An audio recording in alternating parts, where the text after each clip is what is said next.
geng-geng buat bangunan kedai tu. Pom tu aku dah bagi sekali dah. Kau tahu siapa ambil duit tu? Lari ambil kan?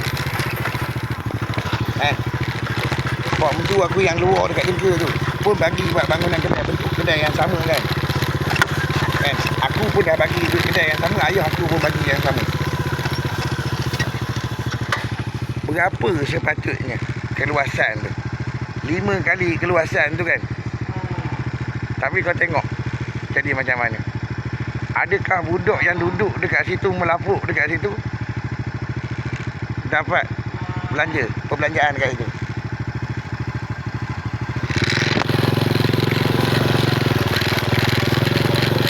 Dia kapal dia bekerja dekat situ.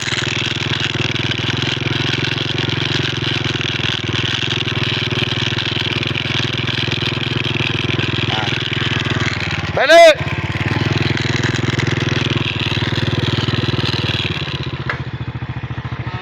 Balik!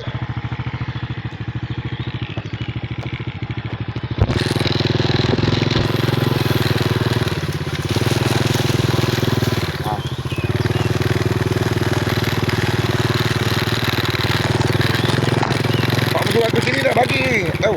Bini aku dah bagi dah 2 kali tau. Aku, ayah aku, pak mentua aku dekat Jengka.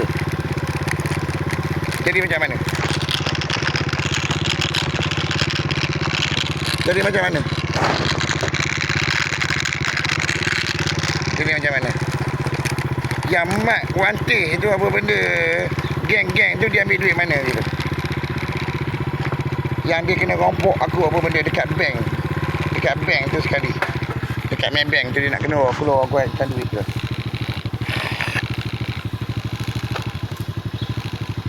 Boleh tak orang gangster lepas ni? Untuk pembiayaan pengganah lepas ni. Boleh tak yang geng-geng NGO dengan anak mak sedek ni buat pembiayaan? Tunjuk dia punya apa benda? Peralatan persenjataan terkini ni. Boleh tak anak mak sedek ni dia khabar kat aku, khabar tak payah dengan makcik ke apa benda tu. Tak payah campur, tak payah pikul, tak pada. Sampai dia ganggu aku dengan apa? Dengan Sari kat situ. Dalam rumah dekat Petakak dekat bengkel kat situ.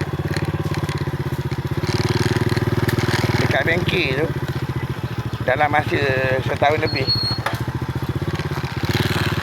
boleh bayar bangunan kedai sama bergaduh. Kan? Aku tahu statement ni akan digunakan oleh Siti Nazirah untuk menipu orang ramai. Siti Nazirah Aliyah ni dia akan gunakan benda ni untuk menipu orang ramai nanti. Macam Hanif ni gunakan statement untuk menipu saya.